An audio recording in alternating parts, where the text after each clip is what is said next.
Welcome to Dreaming Through Knowledge. Tonight, we walk quietly into the forest to explore the hidden life of trees, the secret language that connects roots, fungi, and soil into one living network. If you enjoy these calm journeys through science and wonder, follow the channel and share what you would like to discover next. Imagine stepping beneath a canopy at dusk. The air is cooler here, still and fragrant with resin and earth. Sunlight filters through leaves in long golden beams. The ground feels soft underfoot, a woven layer of needles, moss, and decomposed leaves that has taken centuries to form. Each step presses into the surface of a vast and breathing system. At first glance, a forest appears to be a community of individuals. Each tree stands separate, anchored by its own roots, crowned by its own leaves. Yet beneath the soil, these apparent individuals are joined by threads of connection far older than humanity. This unseen web, woven from microscopic filaments of fungi, links trees into a vast, cooperative network. Scientists call these relationships mycorrhizae, from the Greek words for fungus and root. They are among the oldest and most successful partnerships on Earth. Fungi first colonized land more than 450 million years ago, and early plants soon joined them. Without these fungal partners, plants might never have left the water. Fungi delivered minerals and water from rock and soil in exchange for sugars produced by photosynthesis. The alliance continues today, uniting nearly every forest on the planet in a silent conversation. A single teaspoon of forest soil can contain kilometers of fungal filaments. These microscopic threads, called hyphae, weave through the earth like living cables. They infiltrate root tips, wrap around them, and extend outward in every direction. Under a microscope, they resemble networks of light, radiant strands connecting one organism to another. Each tree contributes sugars to its fungal partners, feeding them with energy drawn from sunlight.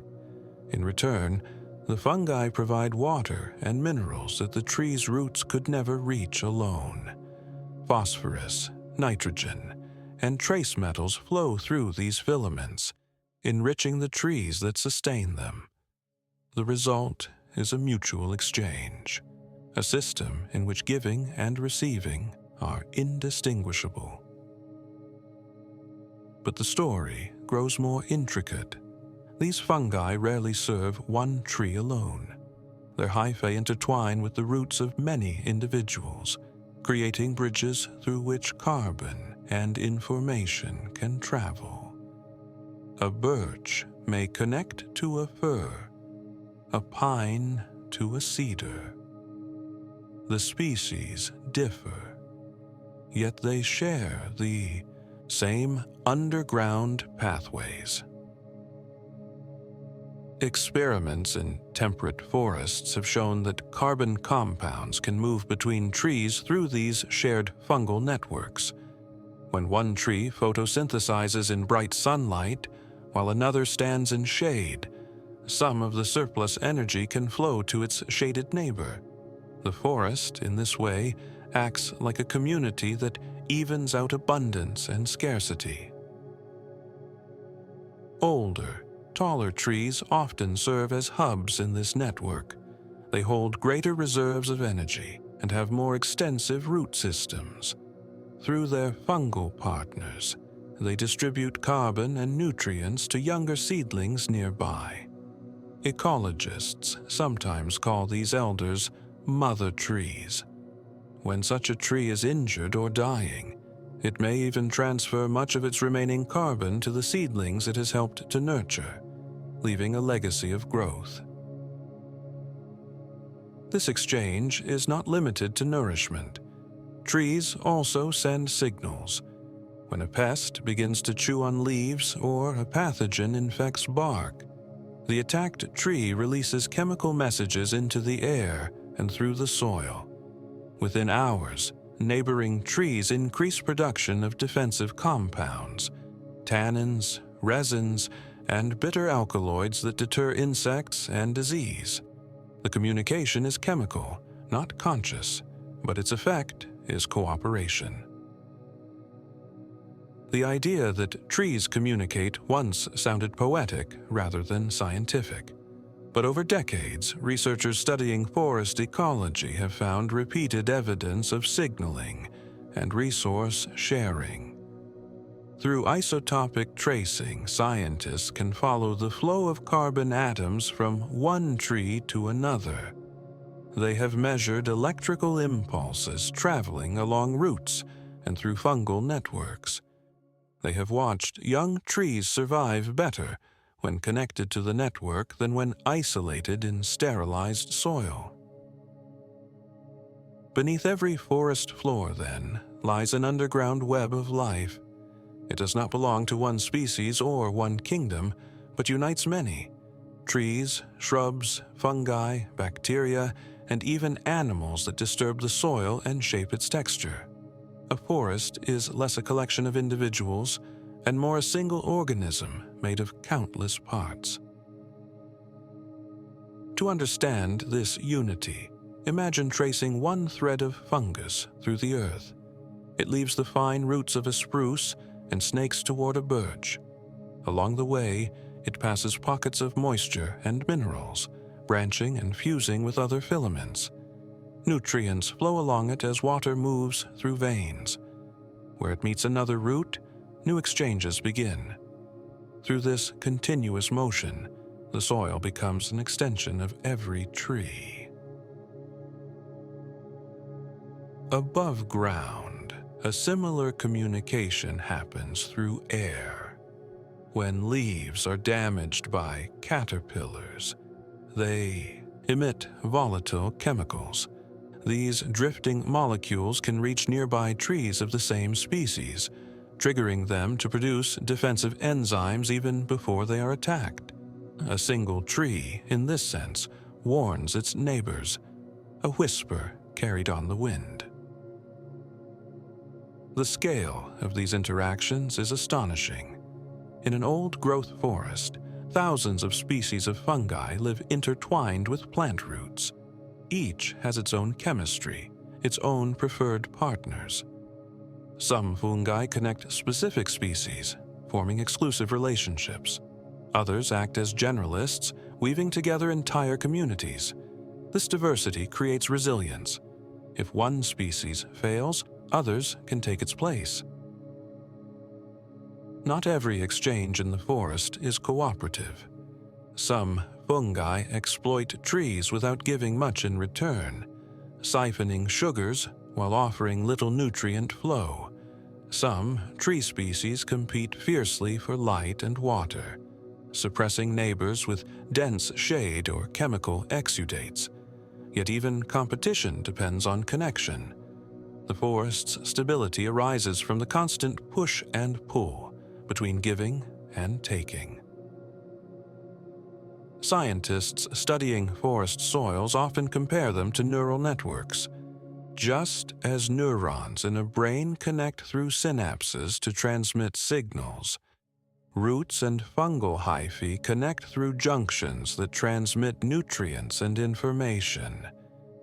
Both systems rely on communication across networks rather than command from a single center. Every part of a forest influences every other part. When rain falls, it changes the chemistry of leaves.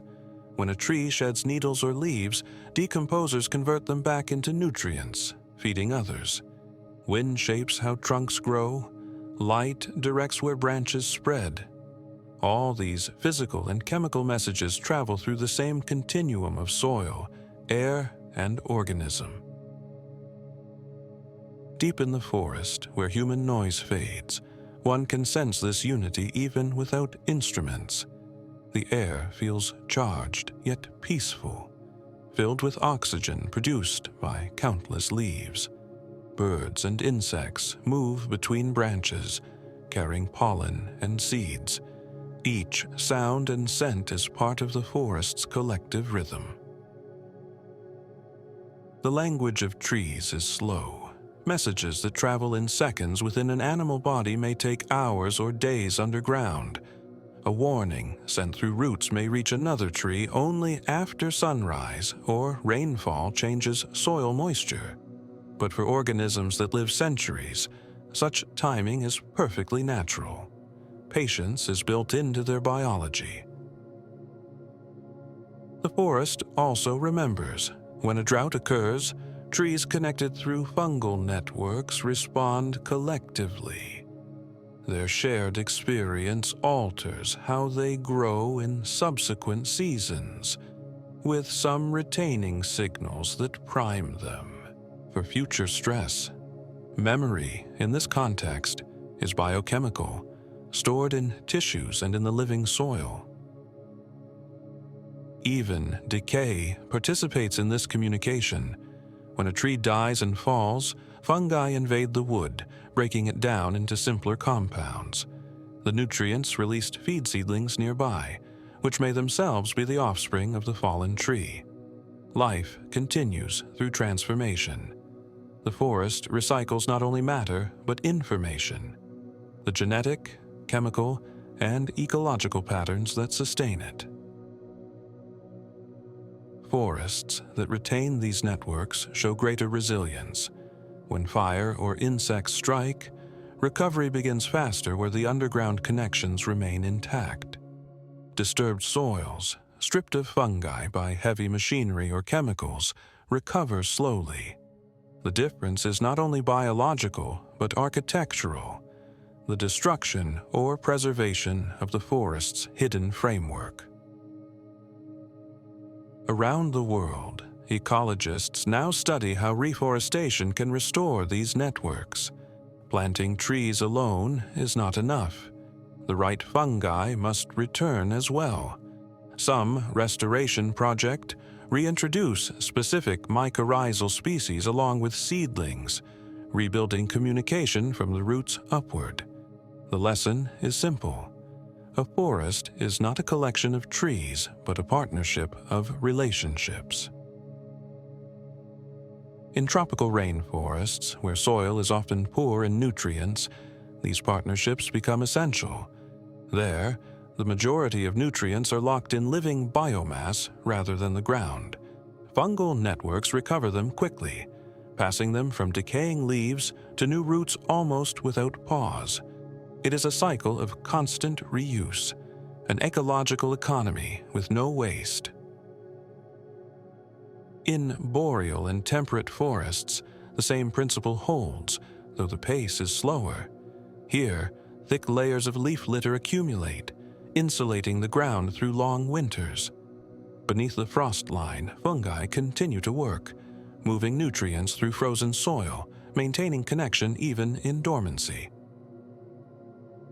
Every forest type has its own language. In pine forests, ectomycorrhizal fungi dominate, forming thick sheaths around roots. In tropical forests, arbuscular mycorrhizae penetrate root cells directly. Each method represents a dialect of communication, different structures, same intent, to share and sustain. Modern imaging has made this invisible world visible. Using fluorescent dyes and DNA sequencing, scientists map the distribution of fungal species across square meters of soil. The result resembles a digital circuit board, branching lines and junctions glowing where energy flows. The pattern looks familiar because it echoes the neural wiring of the brain, the filigree of rivers on land, even the lightning in the sky. Nature repeats its designs at every scale. Trees themselves respond to these patterns with remarkable sensitivity. When roots encounter those of another tree, they can distinguish kin from stranger. They may slow growth when meeting relatives, avoiding competition, or accelerated when meeting unrelated individuals. Chemical signals in root exudates mediate these decisions.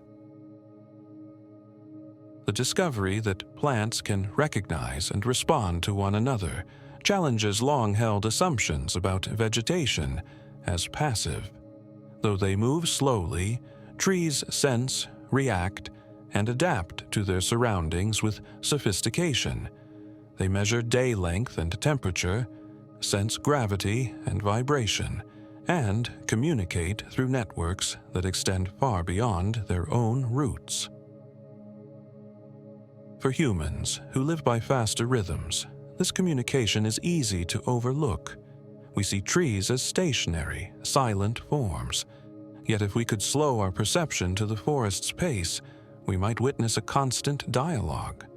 The slow pulse of nutrients, the drift of chemical messages, the rise and fall of electric potential within roots. Each element in a forest contributes to this language. Bacteria fix nitrogen, insects disperse spores, animals transport seeds that begin new conversations in the soil. Even the weather participates. Rain carries ions that influence root signaling. Lightning adds nitrogen to the ground. Wind distributes fungal spores to new hosts. The forest's communication is planetary in scope. The more scientists learn, the clearer it becomes that forests operate as systems of balance rather than isolated units. They thrive through connection and mutual influence. Understanding this has changed how conservationists manage woodlands, focusing not just on preserving species, but on protecting relationships between them. In recent years, researchers studying these underground interactions have inspired new approaches to agriculture and city planning. Crop systems that include mycorrhizal partnerships require less fertilizer and water. Urban, green spaces connected by shared soils maintain healthier trees and cooler microclimates. The forest teaches efficiency through cooperation. Beneath every patch of woodland, then, lies a model for sustainable living.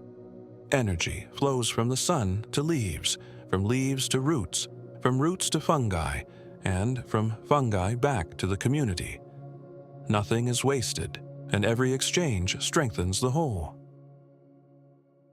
As night falls in the forest, activity does not cease. Fungi continue their work in darkness, redistributing the day's harvest of sugars. Water rises slowly through xylem vessels, dew condenses on needles, and respiration releases warmth into the cool air. Even in stillness, the forest breathes.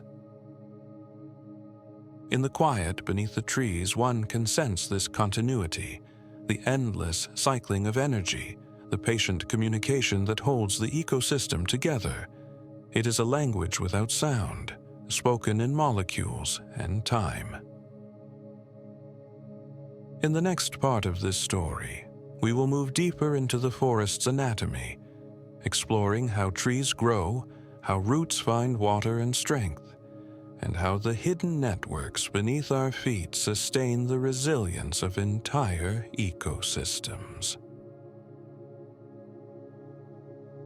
Growth in the forest begins quietly. A single seed lands on soil, carried by wind or animal, and waits, sometimes for days, sometimes for years. It waits for the right mix of moisture, temperature, and light, the cues written into its genes. When those signals arrive, the seed opens, and life begins again. Within hours, a root tip pushes downward, seeking gravity. It grows toward the pull of the earth, sensing direction through microscopic grains of starch that shift with movement. Even at this fragile stage, the root knows which way is down and which is toward light. Tiny hairs extend from the surface, increasing contact with the soil. This is the tree's first handshake with the world beneath. Roots do more than anchor. They explore, sense, and decide. When they encounter a rock or compacted soil, they redirect themselves. When they find moisture, they branch. When they meet toxins or roots of unfriendly neighbors, they retreat. Electrical signals, hormones, and chemical gradients guide every turn. As roots spread, the shoot rises. A tender stem pushes upward, unfolding its first leaves. These early leaves are thin and delicate, designed to capture light rather than endure weather. Within days, chlorophyll fills their tissues, and photosynthesis begins, the great engine that will power the tree for centuries. Photosynthesis is the process by which light becomes life. In chloroplasts, the green organelles within each leaf cell, sunlight excites electrons in chlorophyll molecules. Those electrons pass through a chain of reactions that split water, release oxygen, and store energy in sugars. Every breath we take is made possible by this exchange. Oxygen is the byproduct. Sugar is the currency. The sugars created in the leaf travel downward through phloem, the living tissue of the trunk. Water, drawn from the roots through xylem, moves upward at the same time. Together they form a double current, one descending with nourishment, one ascending with hydration. The two streams meet in every cell, feeding growth from tip to root. Growth is not constant. It follows cycles written by light and temperature. In spring, when days lengthen, buds swell and new leaves unfurl. In summer, the tree expands its canopy, producing energy faster than it consumes it.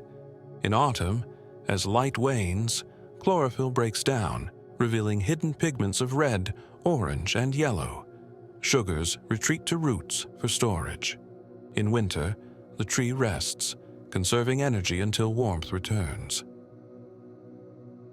Within its tissues, the tree keeps time. Cells in buds measure daylight through photoreceptors, sensing the precise balance between day and night. This internal clock tells the tree when to awaken and when to sleep. Even isolated branches cut from a tree will continue to follow the rhythm of the seasons for a while, the memory of sunlight still alive within them. Each year leaves its record in wood. Under the bark, cells divide in a thin layer called the cambium. In spring, the cambium produces wide vessels for rapid water flow. In summer, it creates denser wood for strength. The transition forms a ring. By counting these rings, we count years. By studying their width, we read the story of weather and growth. A wide ring marks abundance. A narrow one marks drought or shade. Even as trunks thicken and branches climb, most of a tree's life remains hidden underground. Roots extend far beyond the visible canopy, often matching its spread. They interlace with roots of others, forming a vast architecture of strength and exchange. Through this network, trees share water during droughts and borrow stability during storms. Roots also create their own microclimate. The spaces between them trap moisture and air, harboring bacteria and fungi that digest organic matter. Some bacteria fix nitrogen from the atmosphere, turning it into forms plants can use. Others decompose leaves, releasing nutrients back into circulation. A healthy root zone teems with invisible life. Trees sense much more than light and gravity. They detect touch. When wind bends a sapling, the mechanical stress triggers chemical signals that strengthen its wood. If a neighboring branch rubs too closely, the tree changes its growth pattern to avoid abrasion. Some species, such as willows, release hormones when injured that promote healing and deter insects. Every movement of air leaves a subtle impression. Moisture, too, is carefully monitored. Roots contain cells that sense water potential in the soil. When dryness increases, the tree produces abscisic acid, a hormone that travels upward, closing tiny pores called stomata on the leaves to conserve water. This simple chemical message can travel the height of a building, linking root to canopy. Temperature changes bring similar adjustments. Proteins act as sensors, helping the tree prepare for frost or heat. In cold climates, trees withdraw water from their living cells into spaces between them, where ice can form without rupturing membranes. They replace some water with sugars, lowering the freezing point.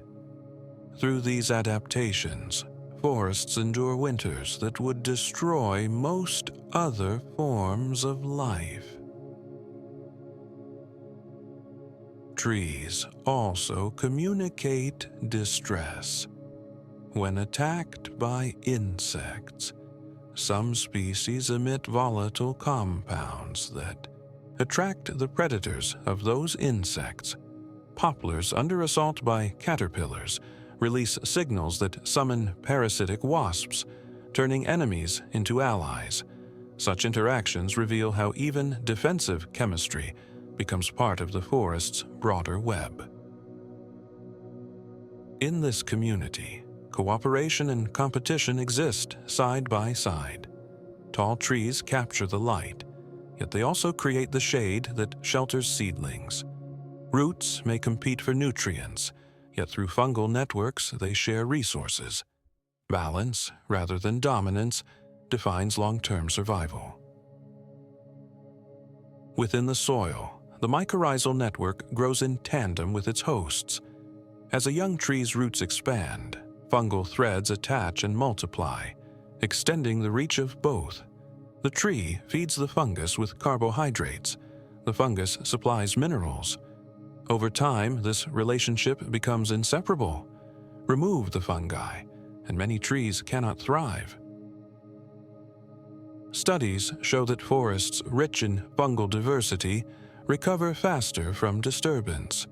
After fire, hyphae that survived underground help seedlings find nutrients in ash. After drought, connected trees share water more effectively than isolated ones.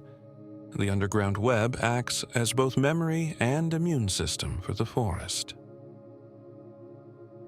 As trees grow, they sculpt the world above them. Leaves intercept sunlight, cooling the air and reducing evaporation. Their transpiration releases moisture that forms clouds and returns as rain. Forests create their own weather. In the Amazon, it is said that a single tree can lift hundreds of liters of water into the atmosphere each day. The collective effect of billions of leaves generates regional rainfall patterns. Inside the trunk, electricity plays a role, though faint. When sunlight changes or moisture shifts, small voltage differences arise across cells. These electrical signals coordinate the opening of stomata and the transport of nutrients. Though far weaker than animal nerve impulses, they serve a similar function: communication across distance within the organism. Trees also exhibit forms of learning. In laboratory experiments, young plants exposed repeatedly to harmless vibrations eventually stop responding defensively, a form of habituation. They recognize which signals carry danger and which do not. Such sensitivity shows that perception in plants is not metaphorical, but biological. Over decades, a tree's growth reflects its experiences. Winds shape its tilt. Neighbors influence its branching. A scar on the bark becomes part of its history, recording lightning strikes or animal encounters. The pattern of growth rings inside tells of floods, fires, and even volcanic eruptions long past. Each trunk is both individual and archive. No two trees are identical, even of the same species. Genetic variation and environmental conditions combine to create endless diversity. This diversity is the forest's strength. When disease or drought strikes, differences ensure that some individuals survive to renew the canopy. Beneath this diversity lies unity.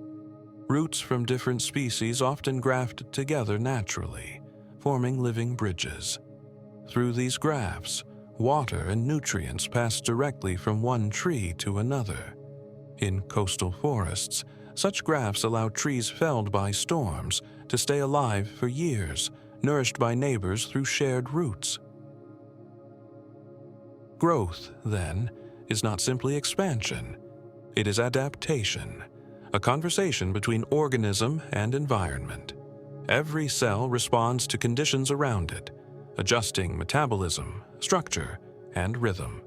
A tree grows not in isolation, but as part of a field of interactions reaching from soil microbes to sky currents. The slow pace of this process can make it easy to forget how dynamic it is. A single oak may support thousands of species: insects, birds, mosses, lichens, and fungi, all depending on its structure. Its leaves feed caterpillars that feed birds. Its acorns nourish mammals that spread its seeds. Each act of growth extends far beyond the tree itself.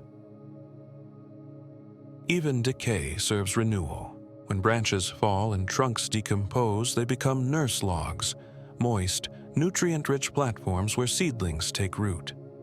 In some forests, most young trees begin life on fallen ancestors.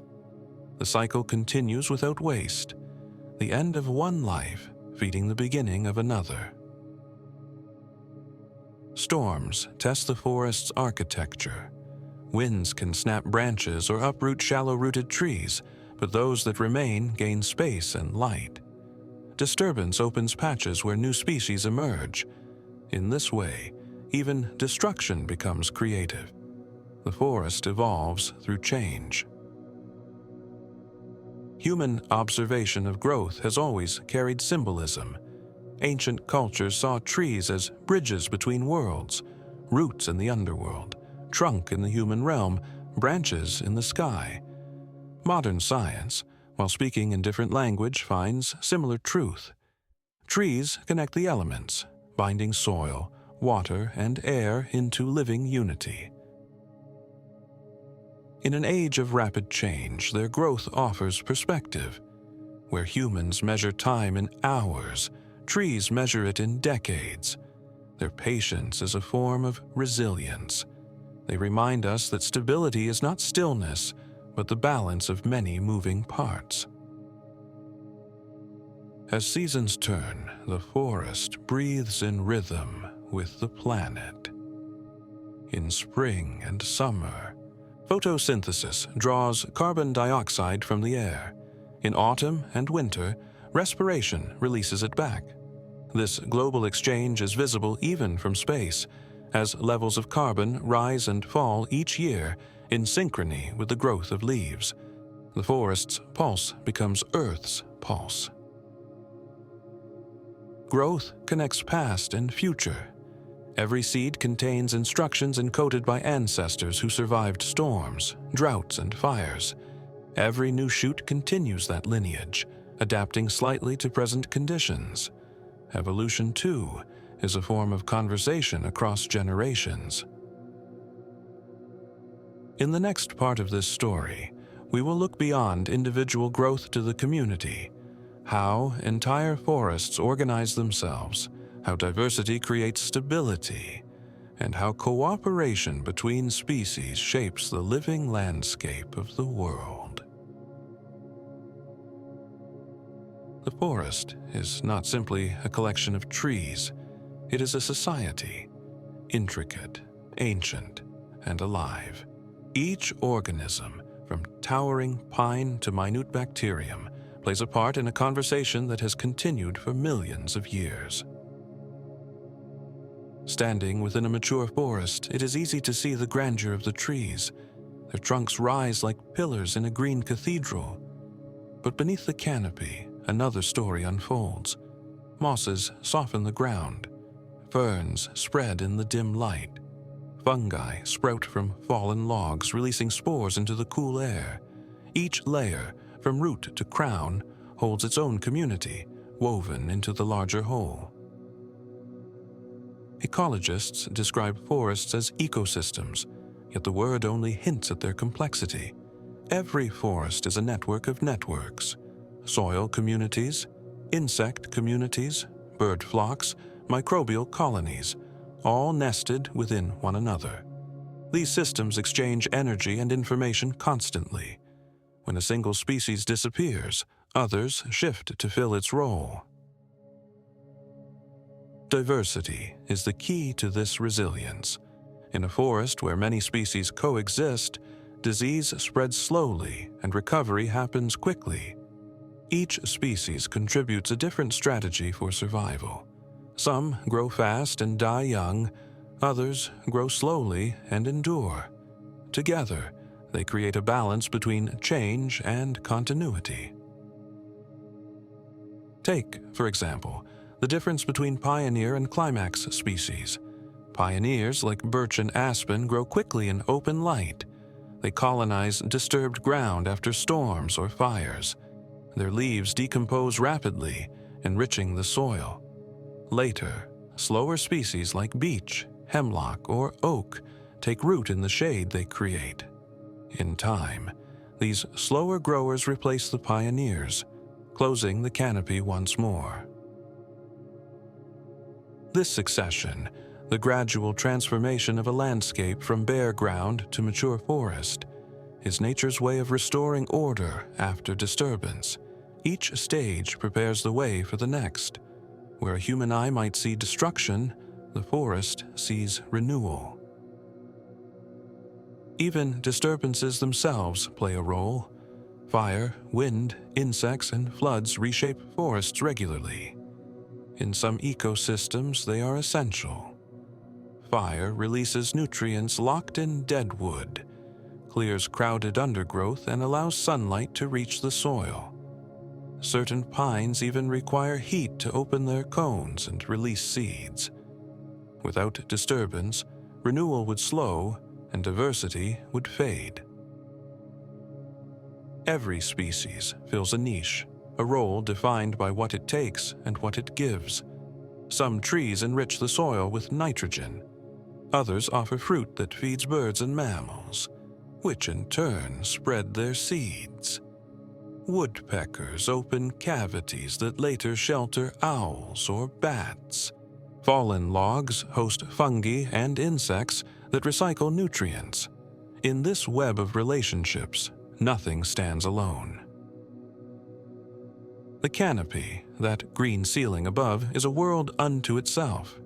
Leaves of different shapes and textures form layers that catch light at every level. In tropical rainforests, epiphytes, plants that grow on other plants, live high on branches, gathering moisture from the air. Birds, insects, and small mammals travel through this aerial landscape, as if through another forest suspended above the ground. Sunlight drives the rhythm of this community.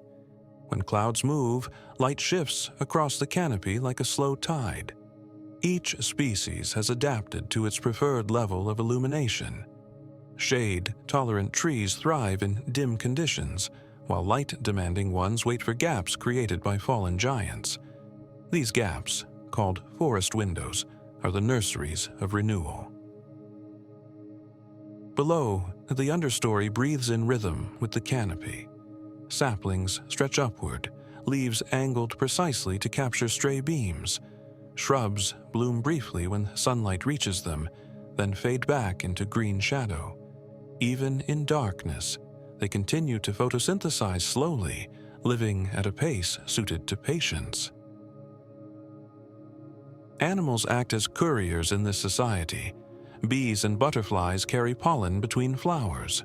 Birds scatter seeds miles away. Deer, bears, and small rodents disperse spores and nutrients in their tracks.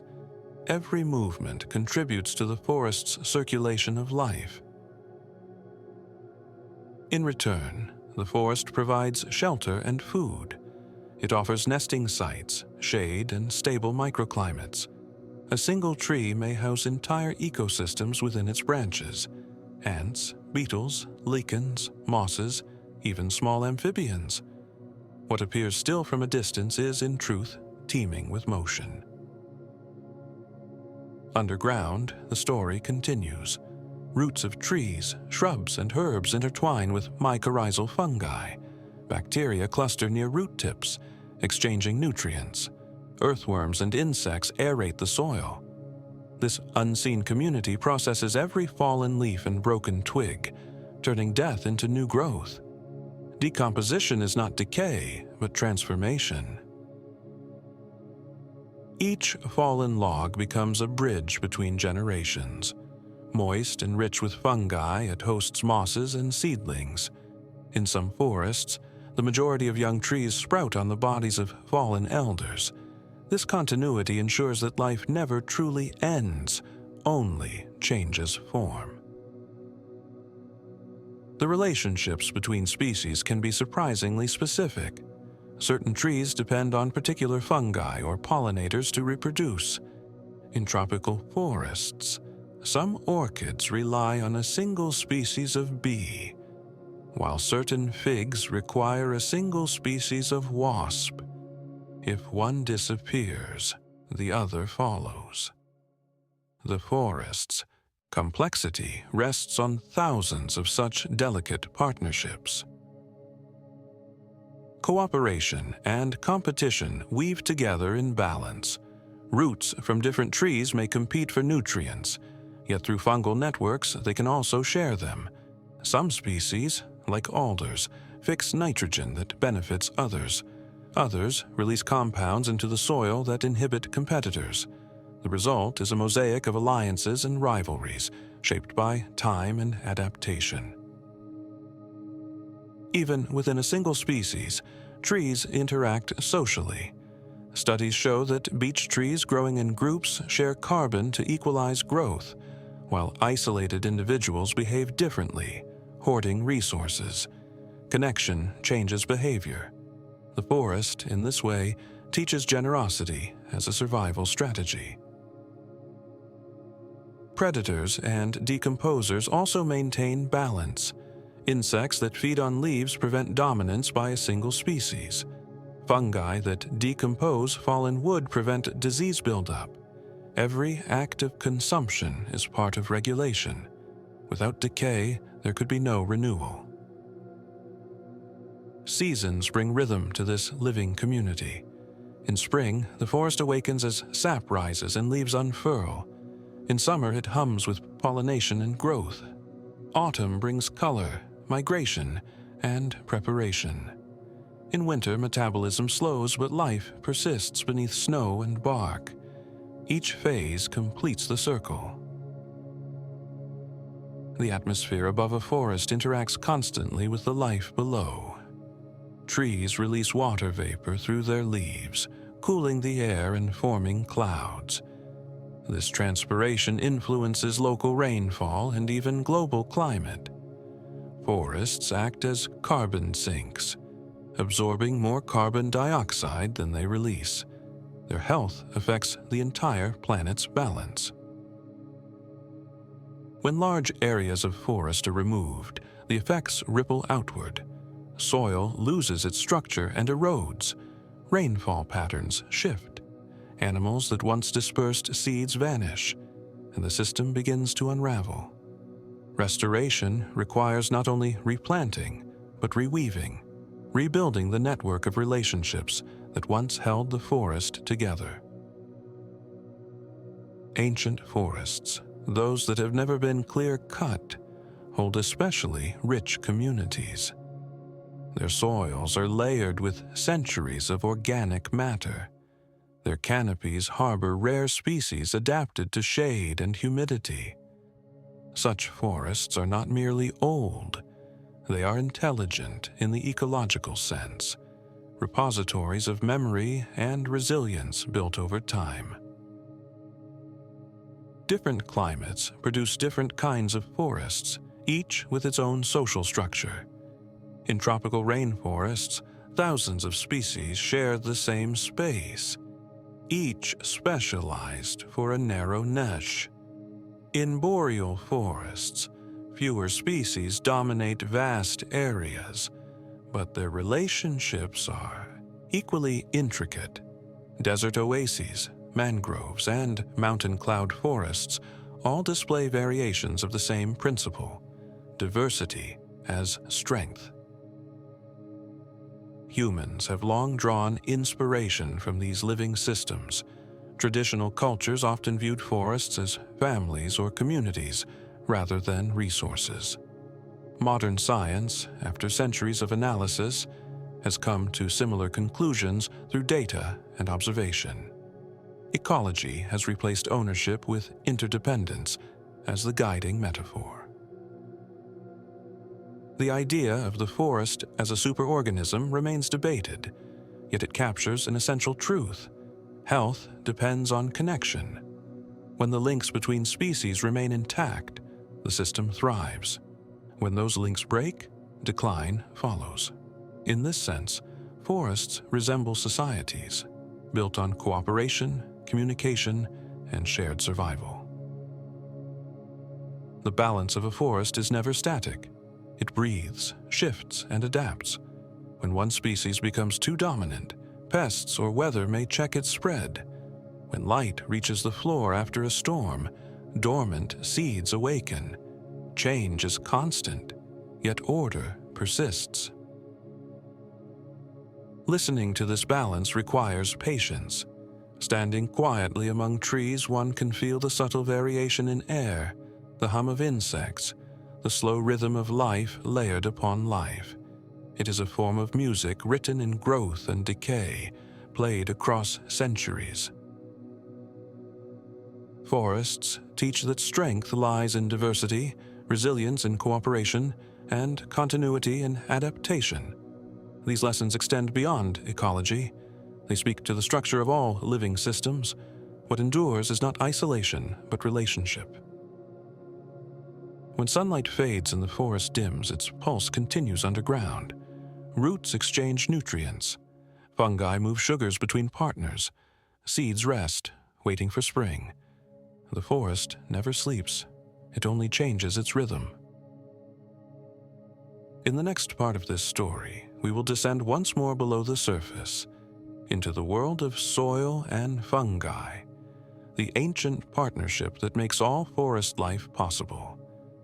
We will trace the flow of nutrients through the hidden web that feeds everything that grows.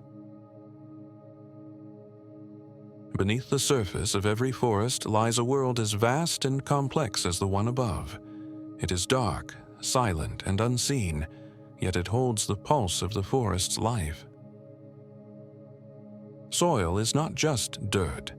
It is a living substance composed of countless fragments of rock, organic matter, air, and water. Within it move billions of microorganisms, invisible to the eye yet essential to everything that grows. The forest floor forms slowly. Leaves fall, twigs decay, roots die, and all are broken down by fungi, bacteria, and small invertebrates. Layer by layer, this organic matter builds a sponge-like structure, capable of storing moisture and nutrients. In this matrix, life and death merge seamlessly. When we speak of the hidden life of trees, we are speaking about this living soil, the medium through which every signal, nutrient, and connection passes. It is the forest's circulatory system, its memory, and its foundation. To understand it, imagine taking a handful of forest soil.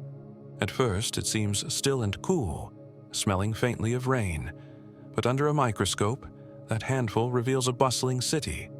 There are threads of fungi, spirals of bacteria, protozoa gliding through moisture, and minute nematodes wriggling among the particles. Every cubic centimeter holds more life than there are humans on Earth. Each of these tiny creatures plays a role. Bacteria decompose organic matter, releasing nutrients. Fungi form networks that connect roots and carry resources between them. Arthropods fragment leaves into smaller pieces, making them easier to digest. Earthworms mix and aerate the soil, their tunnels creating paths for air and water. Together, they keep the forest's foundation alive and fertile. The partnership between fungi and trees, the mycorrhizal network, is one of the most remarkable symbioses on the planet. Through it, trees receive minerals like phosphorus and nitrogen in exchange for sugars produced by photosynthesis. The fungi, in turn, extend the reach of the roots, exploring the soil with microscopic precision. Fungal filaments, or hyphae, are astonishingly thin, often less than 1/100th the width of a human hair, yet they stretch for kilometers beneath a single forest. Some scientists have called these networks the nervous system of the soil, carrying information and energy where it is needed. There are two main kinds of mycorrhizal relationships. The first, ectomycorrhizae, wrap around root tips like a sheath, forming a dense mantle that mediates the exchange between tree and fungus. These are common in temperate and boreal forests, especially among pines, oaks, and birches.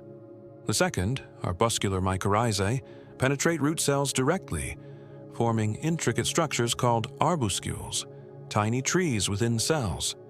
They dominate tropical and grassland ecosystems. Both serve the same purpose: connection. When a tree photosynthesizes, it shares some of its sugar through these fungal bridges. In return, the fungus delivers nutrients from distant soil zones the roots cannot reach. This partnership improves water retention, disease resistance, and overall resilience. What makes this network extraordinary is that it connects many individuals together. Roots of different trees, even of different species, can link through shared fungi. Carbon, nitrogen, and chemical signals pass along these connections, forming a system that behaves like a community brain. Older trees often act as central nodes. Their vast root systems and high photosynthetic output allow them to distribute carbon to shaded seedlings. These mother trees nurture their young through the network, ensuring that the next generation can take root and survive in dim light. If one could see the forest underground, it would resemble a galaxy of threads, luminous paths crossing, branching, and merging. Each connection represents not dominance, but cooperation. The forest thrives through interdependence, not isolation. When stress strikes, drought, fire, or disease, the network acts as a stabilizing force. Trees connected through fungi show greater survival than isolated ones. Signals move through the web, triggering responses that help them adapt. It is slow communication, measured in chemical gradients and hours instead of seconds, yet it works. Fungal networks also transmit warning signals.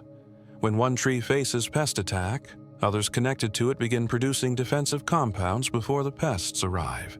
Scientists have traced these signals chemically, finding that small molecules like jasmonic acid and ethylene carry messages through soil and air alike. It is a whispering system of survival. Not all fungi are friendly. Some act as parasites, drawing nutrients from trees without giving much in return. Others are neutral, their presence tolerated but not vital. The balance between helpful and harmful fungi shifts constantly, influenced by soil chemistry, moisture, and temperature. Even in this hidden realm, cooperation and competition coexist. Bacteria join this underground conversation as well. They cluster around roots in a zone called the rhizosphere, where root secretions, sugars, amino acids and organic acids, attract them. These microbes break down minerals and release nutrients in forms trees can absorb. Some fix nitrogen from the air, providing essential fertilizer naturally. Without them, forests would starve. Microbial communities also influence plant health. When harmful bacteria appear, beneficial ones release antibiotics to defend their host. Others produce hormones that stimulate root growth. In this way, trees outsource part of their immune system to their microbial partners. The soil's structure supports all this activity. Spaces between particles hold air and water, allowing roots and organisms to breathe. Organic matter acts like a sponge, soaking up rainfall and slowly releasing it. Clay particles bind nutrients, preventing them from washing away. This balance of solid, liquid, and gas makes soil one of nature's most intricate creations. Over centuries, forests create their own soil from rock. Roots release acids that dissolve minerals. Fungi transport those elements upward, and decaying leaves add carbon back to the mix. The process is slow. A few millimeters of topsoil may take decades to form, yet it sustains everything above. When humans disturb this layer, the damage can last for generations. Logging, fire suppression, and chemical fertilizers disrupt microbial balance. Compacted soil loses its air pockets. Erosion removes organic matter. Without its living foundation, the forest weakens. Restoring a forest means restoring its soil first. Ecologists now understand that planting trees alone is not enough. The right fungi and bacteria must return too. Rewilding projects increasingly include inoculating seedlings with native mycorrhizae, restoring the forest's invisible roots of cooperation. The largest living organism on Earth is not a whale or a tree, but a fungus, Armillaria ostoye, found in Oregon. It spans over 9 square kilometers and is estimated to be thousands of years old.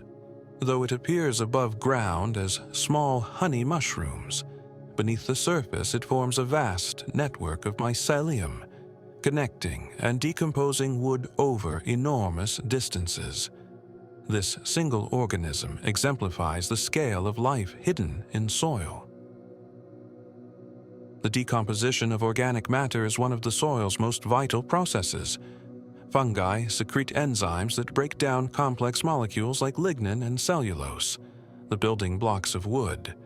Bacteria then take over, converting the resulting compounds into nutrients. Nothing goes to waste. Death becomes fertility. Smell the forest after rain, and you encounter geosmin, a compound produced by soil bacteria.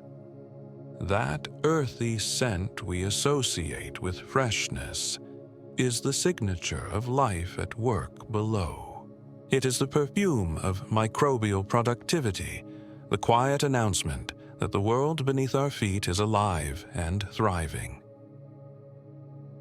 As roots penetrate deeper, they encounter rock and groundwater.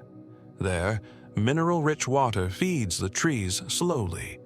In return, trees release carbon into the soil, which binds with minerals to form stable organic compounds. This process locks away carbon for centuries, making forests one of the planet's greatest carbon sinks.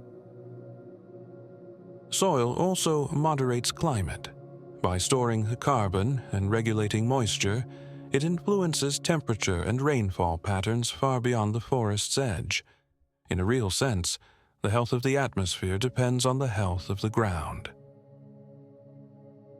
The microscopic world of soil has only recently become visible to science. New sequencing technologies allow researchers to identify thousands of species in a single sample. What they find is staggering. An ecosystem of interactions rivaling those of coral reefs or oceans, hidden in the dark beneath every forest. These findings challenge how humans define intelligence. If intelligence is the ability to adapt, respond, and organize complexity, then the soil community displays a quiet kind of wisdom. It responds to disturbance, reallocates resources, and maintains balance through collective behavior. No single organism leads, yet order emerges. Fungal networks resemble communication systems in their architecture. They follow mathematical patterns similar to the internet, optimizing routes between resource points. When one path is blocked, another forms. This self-healing property allows forests to recover from damage over time. Even the chemistry of soil reflects cooperation. Acids released by roots help dissolve minerals that fungi then carry to the plant. The process works like dialogue: signal, response, exchange. Every particle participates in conversation. In dry periods, the network redistributes water. Fungal hyphae retain moisture and transfer it to connected trees, reducing the impact of drought. In floods, they help stabilize soil, preventing erosion. The invisible web acts as both safety net and stabilizer. At night, while photosynthesis sleeps, the underground network remains active.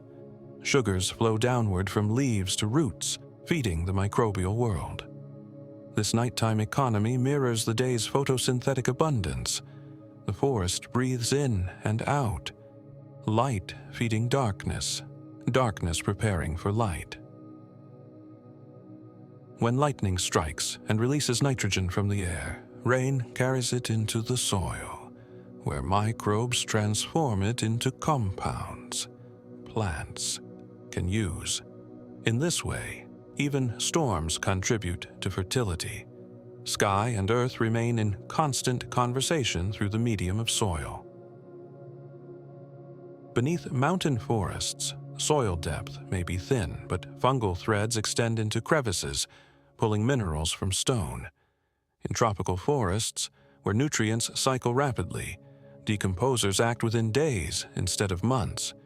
Each climate writes its own version of the same story: life building from decay, order from complexity.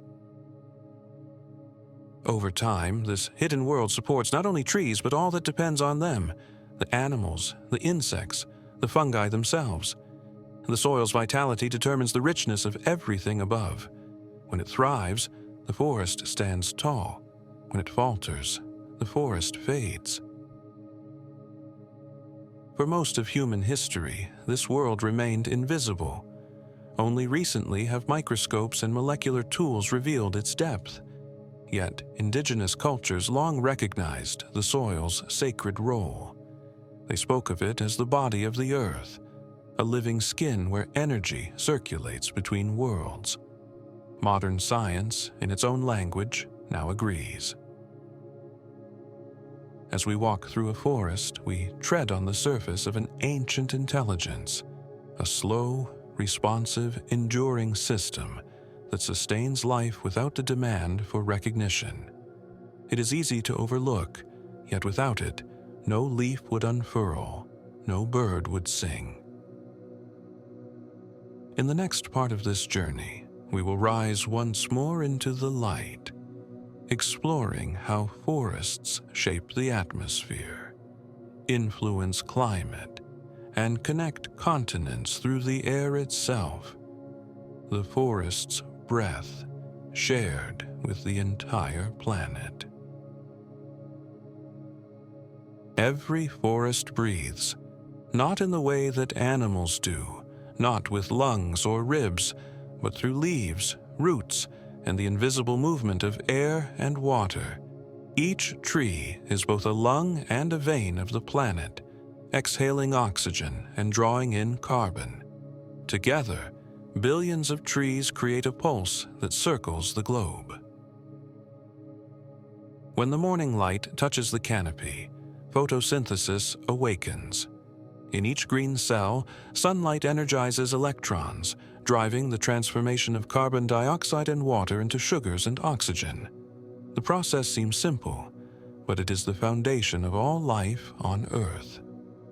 Every molecule of oxygen we breathe was once part of this quiet exchange between tree and sky. Forests cover about 1/3 of the planet's land surface, and they absorb roughly 1/4 of the carbon dioxide released each year by human activity. This balance keeps the atmosphere stable. When forests thrive, they draw carbon from the air and store it in wood, soil, and leaf litter. When they fall or burn, that carbon returns to the sky. The air we breathe is a record of the forest's health. The exchange of gases happens through microscopic pores on the leaves called stomata. Each stoma opens and closes in response to light, humidity, and carbon dioxide levels. Through these openings, the tree inhales and exhales, taking in carbon dioxide for photosynthesis, releasing oxygen as a byproduct, and losing water vapor in the process. This release of water vapor is called transpiration. Transpiration drives much more than plant hydration. It cools the air, forms clouds, and helps regulate climate. As sunlight warms the canopy, water evaporates from millions of leaves, rising into the atmosphere. There, it condenses into clouds, eventually falling again as rain. Forests create their own weather, breathing water into the sky and calling it back as nourishment. In the Amazon rainforest, this process is immense. It is estimated that a single large tree can release hundreds of liters of water vapor into the air each day. The combined effect of billions of trees produces atmospheric rivers, invisible streams of moisture that travel thousands of kilometers. These currents influence rainfall across entire continents. When deforestation breaks this cycle, the atmosphere changes. With fewer trees transpiring, humidity drops, clouds thin, and rainfall decreases. The land warms and dries, creating feedback loops that can transform rainforest into savanna. Forests do not just respond to climate, they create it. Even outside the tropics, this cycle is vital. In temperate and boreal regions, forests moderate temperature and maintain soil moisture. By shading the ground, they prevent overheating during the day and retain warmth at night. The gentle rustle of leaves hides a complex physics of air movement, heat exchange, and humidity control. Each forest has its own rhythm of breath. In spring and summer, when leaves are abundant, the global level of carbon dioxide drops slightly. In autumn and winter, when trees shed their leaves or slow their metabolism, levels rise again. This seasonal oscillation is visible even from space, the Earth's lungs expanding and contracting each year. Inside each leaf, the machinery of this breath is microscopic yet elegant. The chloroplast, a tiny green organelle, contains stacks of membranes that capture light energy. Water, absorbed by roots, travels upward through xylem vessels, rising tens of meters under the pull of evaporation from leaves. The journey of a single drop of water from soil to sky may take hours, yet the cycle repeats endlessly, uniting the ground and the air. The pull that lifts this water is immense. It relies on cohesion, the tendency of water molecules to stick together. As each molecule evaporates from a leaf, it tugs on the chain below, drawing more water upward. This continuous column can stretch unbroken from roots to canopy. It is one of nature's most astonishing feats of engineering, achieved silently in every tree, every day. Through this motion, trees move vast quantities of water and nutrients. A mature oak may transport hundreds of liters daily. A forest of thousands does this together, creating rivers in the air. The same water that falls as rain may return to the sky several times before reaching the ocean. The forest recycles rain itself. Forests also clean the air. Leaves trap dust and absorb pollutants. Their surfaces capture tiny particles of soot, pollen, and chemicals, removing them from circulation. When rain falls, these particles wash down to the soil, where microbes break them apart. In this way, the forest purifies the atmosphere one breath at a time. The scent of a forest carries traces of its chemistry. Pines release terpenes, oaks release tannins, and flowers release a host of aromatic compounds. Together, these molecules create the familiar fragrance of woodlands. But these scents are more than perfume. They serve ecological functions, attracting pollinators, deterring pests, and influencing cloud formation. Some airborne compounds from trees react with sunlight to produce aerosols that seed clouds, affecting how sunlight reaches the ground. The forest's breath becomes part of the weather itself. Pitch 1%. The exchange between forest and sky extends beyond gases and moisture. Electrical charges build within clouds above forests, and lightning returns energy to the soil. Nitrogen from the air is fixed by this lightning, enriching the ground. The cycle of energy between sky and earth completes itself in every storm. Forests on different continents are connected through these atmospheric currents. Moisture that evaporates from the Amazon can influence rainfall as far away as Africa. Sahara dust, carried by high winds, settles on the Amazon, bringing minerals that fertilize its soil. Even oceans participate. Plankton released dimethyl sulfide, a compound that seeds clouds which drift over coastal forests. The planet's systems breathe together. At night, the forest's respiration reverses direction. With photosynthesis paused, trees release small amounts of carbon dioxide as they metabolize stored sugars. This nightly exhalation is part of the balance, ensuring that energy continues to circulate. By dawn, light returns, and the global inhale begins anew. Each breath of the forest shapes the evolution of life. The oxygen-rich atmosphere of today exists because of billions of years of photosynthesis. The earliest forests transformed a carbon-heavy world into one capable of supporting animals. In a way, every living creature owes its existence to the slow breathing of ancient trees. Forests also buffer extremes. Their canopies reduce the force of rain, preventing soil erosion. Their roots stabilize slopes and store water during floods. Their evapotranspiration cools the local climate. In cities, even small stands of trees can lower temperatures by several degrees, a phenomenon known as the urban forest effect. The carbon stored in forests is enormous. Each trunk, branch, and root serves as a long-term reservoir of atmospheric carbon. Old-growth forests hold vast quantities accumulated over centuries. When left undisturbed, they continue to absorb more carbon than they release.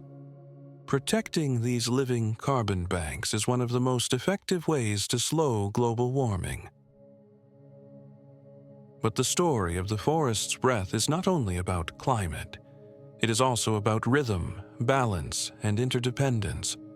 Each breath of oxygen we take carries the memory of a forest's sunlight. Each sigh of wind through branches carries the whisper of molecules that once moved through leaves. We are literally part of the same exchange. From space, the Earth's atmosphere glows faintly blue, the visible edge of the air that all forests share. Within that thin layer, the collective respiration of plants, oceans, and animals maintains the fragile equilibrium that makes life possible. It is a shared breath, continuous and ancient. Forests expresses this balance through abundance. Their leaves grow toward light but stop before crowding neighbors completely. Their roots spread through soil yet share space. Their chemistry stabilizes the very air that sustains them. It is a living example of moderation in action. The interaction between forest and atmosphere also shapes clouds' movement and rainfall far beyond its borders. When moist air rises above forests, it carries the signature of volatile organic compounds released by leaves. These molecules serve as nuclei around which droplets form. Without them, some clouds would never condense. Forests make their own rain. As scientists study these systems, they find that deforestation not only removes trees but weakens this entire atmospheric engine. Loss of vegetation reduces transpiration, clouds dissipate, and once humid regions grow dry. The chain reaction can change climates over thousands of kilometers. It is a sobering reminder that the forest's breath sustains more than itself. It sustains the world. In the far north, boreal forests perform a different kind of respiration. In summer, long days drive photosynthesis. In winter, snow reflects sunlight and cools the planet. These forests act as Earth's thermostat, regulating temperature through light and darkness. Their rhythm is slower, but their influence vast. Everywhere on Earth, from tropical rainforests to alpine woods, the same laws apply. Sunlight becomes sugar, water becomes air, and life circulates through invisible exchange. The forest's breath is both local and global, both immediate and eternal. Standing among trees, one can sense this invisible motion. The air feels fresher, cooler, charged with vitality. This is not imagination. It is the measurable presence of oxygen, humidity, and aerosols that the forest itself produces. Each inhalation connects us directly to the green machinery of the planet. Forests even influence sound. Their density absorbs noise, creating the stillness that feels so distinctive among trees. This acoustic quiet is part of their breathing too, an atmosphere that allows other rhythms, the calls of birds or the hum of insects, to emerge softly. As global awareness grows, scientists are studying ways to work with forests to maintain this planetary balance. Projects that restore degraded woodlands, protect old growth, and plant mixed species can all enhance the forest's natural respiration. Each tree added to the canopy is another cell in Earth's lung. When we talk about saving forests, we are, in truth, talking about protecting the air itself. The same molecules that pass through a leaf may one day fill our lungs. The connection is literal, physical, and sacred. The forest's breath reminds us that atmosphere and biosphere are one system. There is no boundary between the air that moves through a tree and the air that moves through us. To breathe deeply in a forest is to share in its ancient conversation, to become, for a moment, part of the planet's living rhythm. In the next and final part of this story, we will look at the forest's memory and future, how it changes through time, how it records the past, and what it teaches about endurance and renewal in a changing world. Every forest is a memory, Each trunk, leaf, and grain of soil holds a record of seasons long past. A forest is not a moment, but a living archive, an ancient book written slowly, one ring, one root, one breath at a time. When I walk among old trees, I can feel that memory surrounding me. The air is heavier, cooler, and still. Sunlight filters through layers of green that have been growing and falling for centuries. Every step presses into the remains of countless leaves that once shimmered above, now return to nourish the next generation. The forest never forgets. It remembers droughts in narrow rings, fires in blackened scars, storms in the angles of leaning trunks. Even when it seems silent, its wood and soil preserve the story of every change it has endured. Scientists read this memory through dendrochronology, the study of tree rings. Each ring marks a year of growth, its width revealing abundance or hardship. In cross-sections of ancient trees, researchers can trace centuries of climate, volcanic eruptions, even cosmic radiation that altered growth. Every line is a whisper from the past, translated into wood. But trees record more than climate. They record time itself. They grow slowly enough to turn years into structure, yet long enough to witness human history passing like weather. A redwood, born when civilizations were young, still stands today, watching satellites cross the night sky. Its silence is not ignorance, it is endurance. Forests are built on this patience. Every process, from root expansion to soil formation, unfolds over decades or centuries. Their slowness is their strength. While fast-living organisms burn bright and vanish, trees persist, adapting gradually to the rhythm of the earth itself. Time moves differently here. A fallen branch decays into humus that may nurture saplings 50 years later. A gap opened by lightning becomes a meadow for a century, then closes again as trees reclaim the light. Forests breathe in geological time.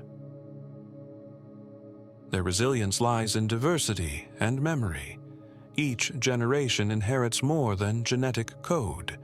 It inherits a living ecosystem shaped by those who came before. Soil bacteria, fungal spores, and seeds wait quietly, ready to restore balance after disturbance. What seems like destruction to us is, for the forest, only transition. After a wildfire, new shoots appear within days. Seeds adapted to heat crack open, germinating in the nutrient-rich ash. Fungi rise again from underground networks unharmed by flame. In time, grasses, shrubs, and young trees return, followed by animals. The forest renews, itself through loss. Even fallen giants play their part. When an ancient tree collapses, its trunk becomes home to insects, mosses, and fungi. It holds moisture like a sponge, shelters seedlings, and slowly releases the nutrients it stored over centuries. Death in the forest is not an ending, but a redistribution. In this cycle, no part of life stands apart. The same carbon that once formed a leaf may, 100 years later, form a mushroom, a root, or a bird's feather. The forest recycles not only matter, but purpose. Forests also adapt to change in ways both subtle and profound. As climates warm or rainfall shifts, species migrate slowly across landscapes. Seeds carried by wind or animals establish new populations farther north or higher in altitude. In this gradual migration, forests move without walking, drifting through time to stay in balance with the planet. Some trees live through entire cycles of human civilization. They endure wars, droughts, and the rise of cities. Their growth rings widen and narrow as the atmosphere itself changes. When people finally notice their age, it is as if time folds, the living and the ancient existing side by side. Old-growth forests hold more than biological diversity. They hold emotional gravity. Standing within them, one senses continuity beyond human measure. It humbles the mind and slows the breath.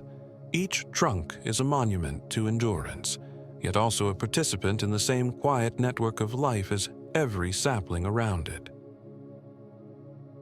In these ancient woods, decay and regeneration reach equilibrium. Nutrients flow in a closed circle. The forest no longer expands, it sustains. It becomes an ecosystem of balance, where creation and dissolution proceed in harmony. When we disturb such systems, we interrupt memory itself. Logging removes more than trees. It erases stories written in wood, fragments the networks that carry wisdom between generations. Recovery is possible, but it takes time measured not in years, but in centuries. Still, forests are generous. Given patience, they return. Abandoned farmland reverts first to grasses, then shrubs, then young trees. Birds bring seeds, fungi return with their spores, and the soil heals. The process is slow, but it begins the moment disturbance ends. The memory of the forest resides not only in old trees, but in the very structure of the ecosystem, in the pattern of shade and moisture, in the composition of soil, in the dormant seeds waiting for their turn. Every element remembers what balance feels like. Forests also store chemical memory. When trees experience drought or pest attack, they alter their growth chemistry. Those changes can persist in tissues for years, even influencing how their offspring respond to similar stress. In this way, memory passes forward without words, encoded in molecules rather than thoughts. Our own memories are tied to forests as well. Human evolution unfolded among trees. We depended on them for food, shelter, and air. Even now, people instinctively feel calmer among greenery. Studies show that time spent under trees lowers heart rate, reduces stress hormones, and restores attention. Our biology remembers the forest as home. Perhaps that is why ancient cultures revered trees as sacred. In myths from every continent, trees stand as symbols of life, connection, and wisdom. The Norse Yggdrasil linked heaven and earth. The Bodhi tree sheltered the Buddha's enlightenment. In each story, trees represent the bridge between visible and invisible worlds, between what grows and what endures. Science and spirituality meet here, quietly, under the canopy. One explains the mechanisms, the other feels their meaning. Both point toward interconnection, the truth that no life exists in isolation. When I watch sunlight move across a forest floor, I think of how many generations of leaves contributed to that soil. Each moment of light is built upon 1,000 moments of decay. Every green leaf owes its color to those that came before. This is the wisdom of the forest, continuity through transformation. In the rhythm of birth, growth, and return, forests express the same principle that governs all living systems. Nothing is lost, only changed. Carbon becomes leaf, leaf becomes soil, soil becomes seed. The circle closes without end. Forests also remind us of proportion. They teach scale and humility. A tree does not rush its growth. It grows as much as the season allows. Its strength comes not from speed, but from steadiness. In a world often obsessed with progress, trees show another way to thrive: slow, patient, and lasting. Even fallen trees remain teachers. Their decay feeds fungi that in turn release nutrients. Those nutrients feed seedlings that rise toward the same light. If one could see energy moving through time, it would appear as a continuous wave passing from one generation to the next, never ceasing, only changing form. In this view, the forest is not only a collection of organisms, but a consciousness of balance. It demonstrates that strength and surrender, growth and decay, giving and receiving are all parts of one motion. Modern science continues to uncover the subtleties of this system, how trees send electrical pulses when injured, how they regulate gas exchange with precision, how they maintain communities of insects and birds that depend on them. Yet even with all we know, the forest retains mystery. Its complexity defies complete understanding, as if reminding us that knowledge itself has limits.